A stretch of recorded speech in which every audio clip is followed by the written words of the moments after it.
Hello दोस्तों, student मंथन के इस यूट्यूब चैनल में आप सभी का बहुत बहुत स्वागत है। तो चलिए आज मैं आप लोगों के लिए लेकर आया हूँ हिस्ट्री बुक जो एनसीईआरटी से ली गई है। एनसीईआरटी की हिस्ट्री बुक की ये छठी क्लास की 11वीं चैप्टर है, जो कि सबसे लास्ट चैप्टर है।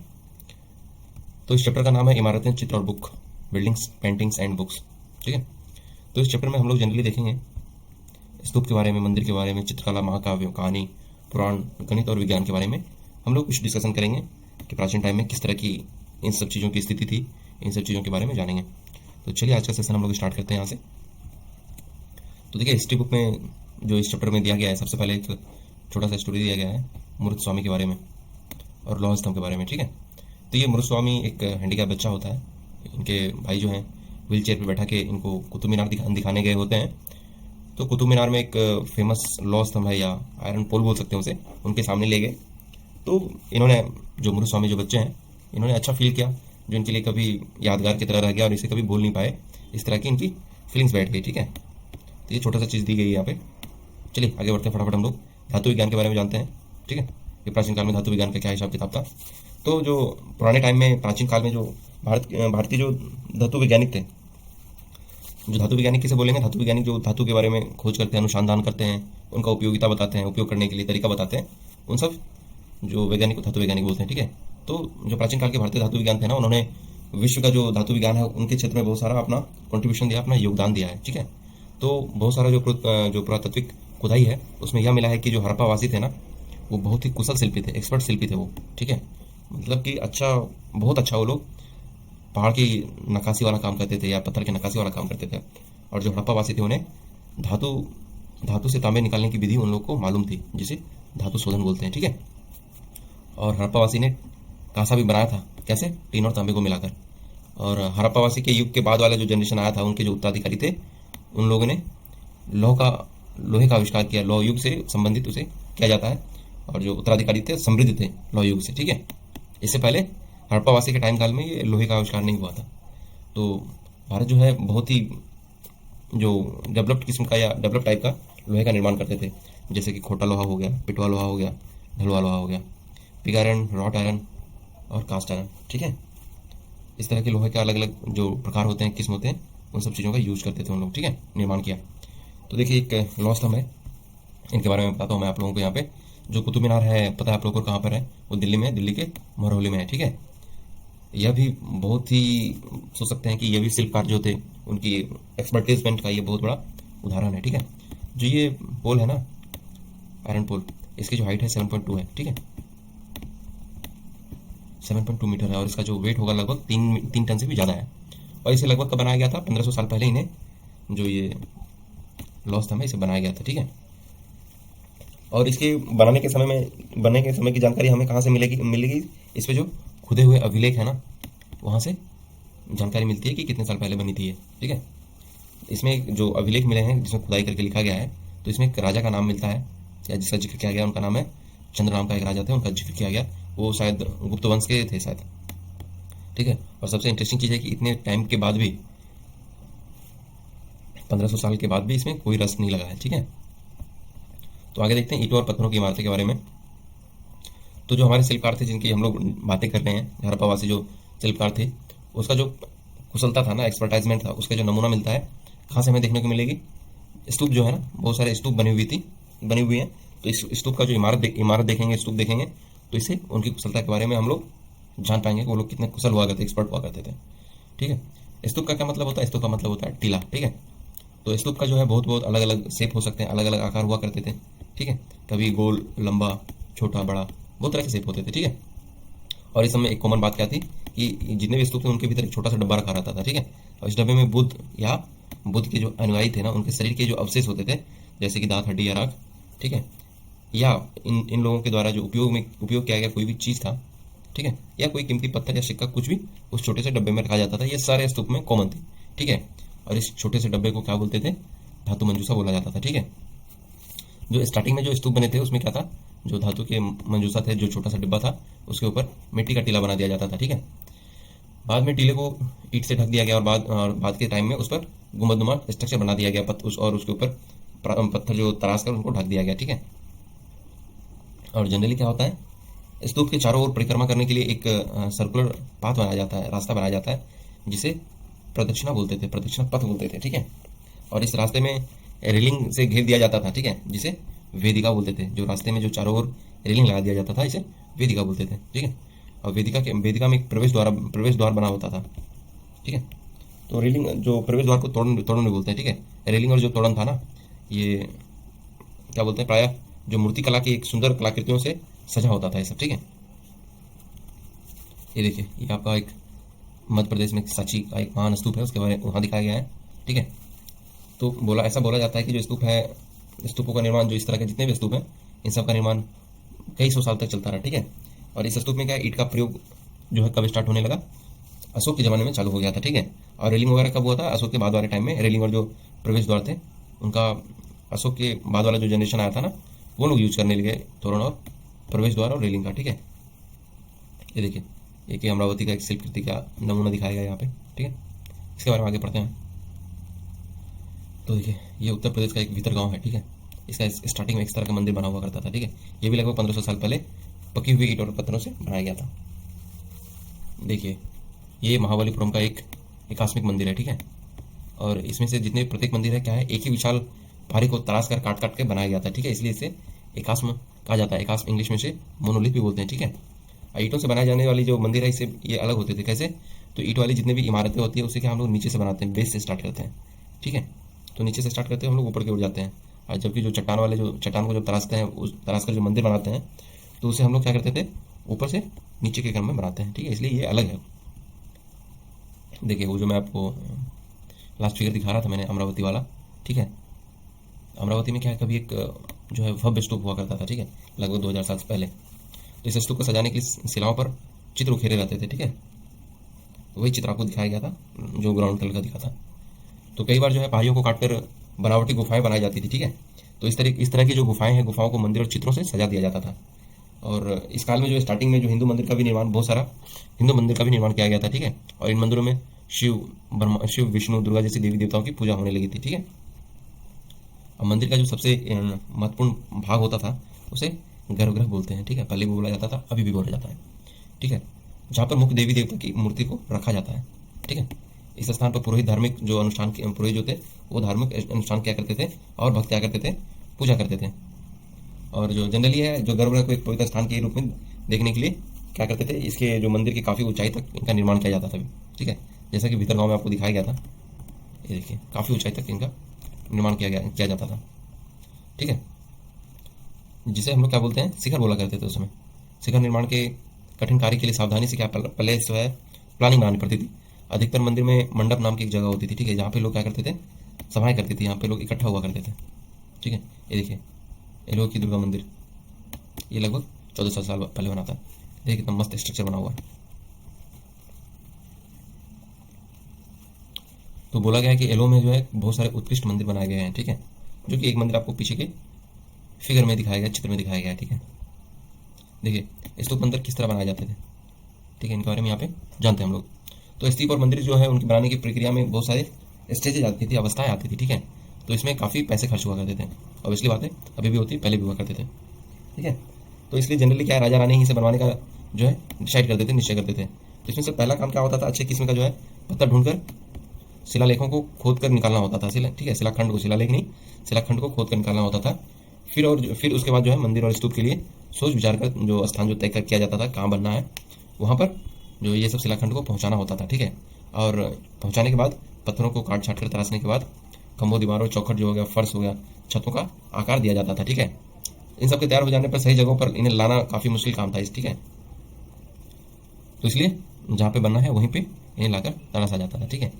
देखिए, एक उड़ीसा का एक जैन मठ है, ठीक है, यहाँ पे मैं घूमने गया था। बहुत ही इन्फॉर्मेटिव जगह है ये, जहाँ पे आपको बहुत सारी चीज़ देखने को मिलेगी। देखिए, यहाँ पे ये देखिए 2 मंजिले का इमारत है, बनाया गया है, ठीक है। इसमें जो है प्रवेश द्वार देखिए बना गया है, इसे जो गेट बनाया गया, इसमें जो जैन भिक्षु रहते थे और यहाँ पे ध्यान किया करते थे, ठीक है। और देखिए, ये पहाड़ी को खोद कर बनाया गया, सबसे इंटरेस्टिंग बात है, ठीक है। ये देखिए, नेशनल म्यूजियम में ये दिल्ली का एक मूर्ति रखा हुआ है, उसके बारे में बताया गया, दिखाया गया है, ठीक है। तो इस तरह की जो शानदार ढांचाओं का जो है निर्माण करने वाले शिल्पकारों का भी बहुत सारा खर्च होता था। इन सबको खर्च को कौन देते थे, राजा और रानी ही दिया करते थे, ठीक है।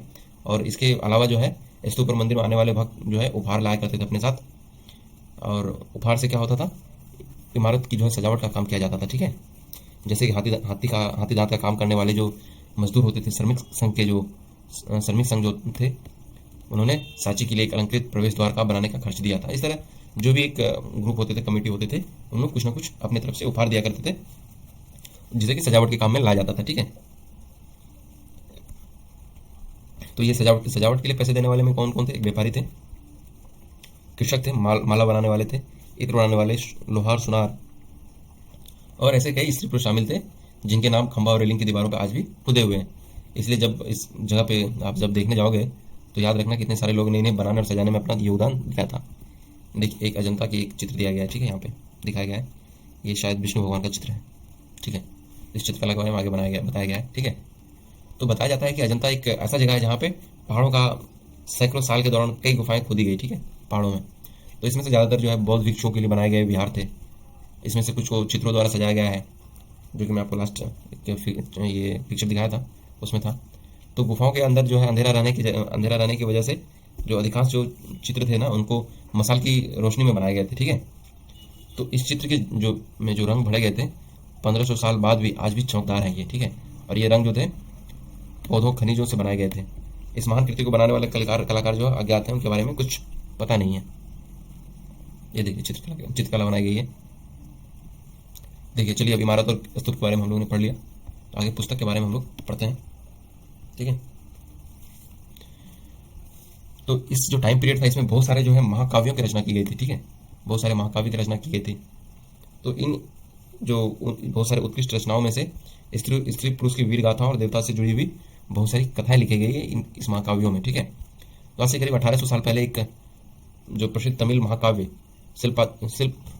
शिल्पाधिकारम की रचना इलांगो नामक एक कवि ने की थी। ठीक है, तो इसमें कोवलम नामक एक व्यापारी की कहानी बताया गया है। वह जो है पुहार में रहते थे और पत्नी की उपेक्षा करके वह एक जो डांसर थी, नर्तिका थी, माधवी, उससे वो प्रेम करने लगे। ठीक है, बाद में वह कन्नगी पुहार छोड़कर मदुरई चले गए। ठीक है, वहाँ पांड के राजा के दरबारी जोहरी ने कोवलम पर झूठा क्या है चोरी का आरोप लगाया, जिस पर राजा ने उसे प्राण दंड दे दिया था। ये कहानी बताया गया। जो कन्नगी जो अभी भी उसे प्रेम करती थी, इस अन्याय के कारण दुख और रोष से भर आई थी, उन्होंने पूरा मदुरई शहर का नाश कर दी थी। तो कन्नगी कौन थी? उस जो कोवलम की पत्नी थी। ठीक है, तो देखिए शिल्पाधिकारम से जो है एक लिया गया एक वर्णन यहाँ पे आपको दिया गया है, एक छोटा सा पार्ट यहाँ पे दिया गया है। ठीक है, तो इसमें लिखा गया कि वो मेरे दुख तो देखो, तुम मुझे सांत्वना तक नहीं दे सकते। क्या यह सही है? विशुद्ध सोने से बनी, सोने से भी सुंदर तुम्हारा शरीर बिना धूला धूल से सना यूं ही पड़ा है। यह कहाँ का अन्याय है कि गोधूली की इस स्वर्णिम आभा से फूल माला से ढके सुंदर वक्षस्थल वाले तुम जमीन पर गिरे पड़े हो। मैं अकेली असहाय हताश होकर खड़ी हूँ। क्या ईश्वर नहीं है? क्या इस देश में ईश्वर नहीं है क्या? पर क्या उस स्थान पर ईश्वर रह सकते हैं जहाँ के राजा की तलवार निर्दोष नवागंतुक के प्राण ले लेती हो? क्या ईश्वर नहीं है? नहीं है, नहीं है। ये जो उनकी पत्नी थी कन्नगी, उन्होंने अपने दुख को व्यक्त करते हुए इन सब चीज़ों इन वाक्यों का उपयोग किया था जो इस काव्य में दिखाया गया है। ठीक है, जो एक और तमिल महाकाव्य था मनी मेखलई। ठीक है, इसे 1400 साल पहले इनके द्वारा लिखा गया था, सत्यनार के द्वारा लिखा गया था। ठीक है, इसमें भी क्या है, कोवलन और माधवी की बेटी की कहानी बताई गई है। ठीक है, और ये रचनाएं जो बहुत सदियों पहले खो गई थी, उनकी पांडुलिपि द्वारा लगभग 100 साल पहले मिली थी। देखिए मेघदूत, ये कालिदास की एक रचना है मेघदूत, उनका एक श्लोक यहाँ पे श्लोक अंश यहाँ पे दिया गया है। तो यहाँ पे एक विरही प्रेमी बरसात के बादल को अपना क्या है संदेशवाहक बनाने की कल्पना करता है। ठीक है, तो इसमें बोला गया है कि इसमें दिखाया गया है कि कवि ने बादलों को उत्तर की ओर ले जाते हुए ठंड हवा का किस तरह पे वर्णन किया है। तो यहाँ पे वर्णन करते हैं कवि कालिदास, तुम्हारे बौछारों से मुलायम सी हो उठी मिट्टी की भीनी खुशबू से बड़े हाथियों की सांस में बसे जंगली गुलर के पकाने वाली शीतल व्यार तुम्हारे साथ धीरे धीरे बहेगी। बहुत ही सुंदर रचना कालिदास के द्वारा लिखी गई है। मेघदूत का एक श्लोक है, बहुत ही सुंदर। देखिए आगे चलते हैं, आगे में आपकी दी गई है पुरानी कहानियों का एक संकलन और संरक्षण के बारे में बताया गया यहाँ पे। तो हिंदू धर्म से जुड़ी बहुत सारी जो कहानियां थी पहले प्रचलित थी, लोग सुना करते थे, जो इस काल में लिखी गई थी। तो इसमें पुराण भी शामिल है। ठीक है, तो पुराण का शाब्दिक अर्थ क्या है? शाब्दिक अर्थ है प्राचीन। ठीक है, इस पुराण में विष्णु, शिव, दुर्गा और पार्वती जैसे देवी देवताओं से जुड़ी हुई कहानियां लिखी गई है। ठीक है, इसमें देवी देवताओं की पूजा की विधियां बताई गई है, और इसके अलावा संसार की सृष्टि और राजाओं के बारे में भी कहानियां हैं। तो अधिकतर पुराण जो है सरल संस्कृत श्लोक भाषा में लिखे गए हैं, जिसमें सब उन्हें सुन समझ सके जिससे कि, इसलिए सरल श्लोक भाषा में लिखा गया है। स्त्री और शुद्ध शुद्ध जो है वेद पढ़ने की उनको अनुमति नहीं थी, वो सुन सकते थे, ठीक है सिर्फ। और पुराण का पाठ जो है पुजारी मंदिरों में ही क्या करते थे, जिसे लोग सुनने आते थे। जैसे आज भी मंदिरों में कथा होते हैं, तो जो लोग इंटरेस्टेड होते हैं पूजा पाठ में, वो लोग जाके मंदिर में कथाएं सुनते हैं, ठीक है। वो सब कथाएं जो है पुराण का ही कुछ कुछ पार्ट है। देखिए, जो संस्कृत महाकाव्य दो है अपने, ठीक है। एक तो महाभारत है, एक रामायण है, ठीक है, जो कि बहुत ही लंबे टाइम पीरियड से लोकप्रिय हैं, ठीक है। और बहुत सारे बच्चे जो है हम लोग को ये सब पता है, जो है महाभारत कौरवों और पांडवों के बीच की कहानी है। और इस युद्ध का उद्देश्य होता है कि पुरुवंश की राजधानी हस्तिनापुर की गद्दी प्राप्त करना, ठीक है। और यह कहानी जो है बहुत ही पुरानी है, पर आज इसे हम जिस रूप में जानते हैं वह लगभग 1500 साल पहले लिखी गई थी। माना जाता है कि जो पुराण और महाभारत दोनों को ही व्यास नाम के एक ऋषि ने ही संकलित किया था, ठीक है। और महाभारत में भगवत गीता भी है, जिसके बारे में हम लोग चैप्टर 9 में हम लोग पढ़ा था, ठीक है, अध्याय 9 में। तो रामायण के बारे में पढ़ते हैं। रामायण जो है, रामायण किसके बारे में कथा लिखी गई थी? कौशल के जो राजकुमार थे, राम के बारे में यहाँ पे कथा लिखी गई थी रामायण में, ठीक है।